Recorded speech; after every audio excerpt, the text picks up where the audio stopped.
Sa darating na April 22 ay ililibing na nga sa libingan ng mga bayani ang superstar at national artist na si Nora Aunor. Kaya naman patuloy ang pagbuhos ng pagdalaw ng kanyang mga tagahanga pati na rin ng mga kaibigang artista.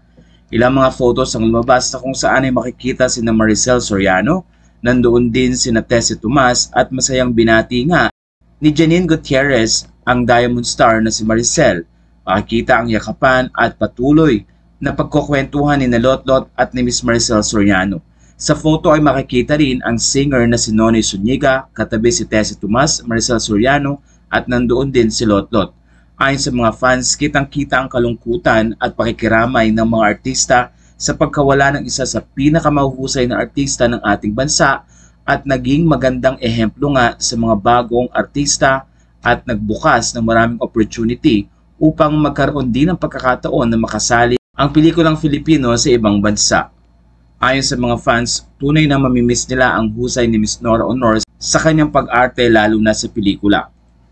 Matatandang magkakaroon pa sana ng pelikula si Nora Aunor at makakasama niya muli ang artistang si Hilda Coronel.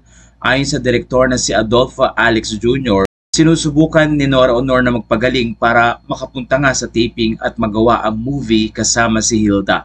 She was trying to get stronger because she was excited to do that project.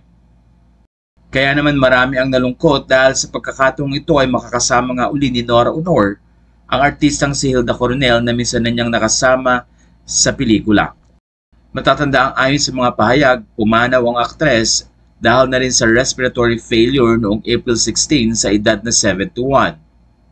Dagdag pa ng direktor, actually the doctor prohibited her because of her condition, which I think made it difficult for her to breathe when she was around a lot of people, so as much as possible, we limited that. Sa puntong ito ay umaasa naman ng mga netizen na magiging maayos ang libing bukas ng nasabing national artist na si Nora Aunor.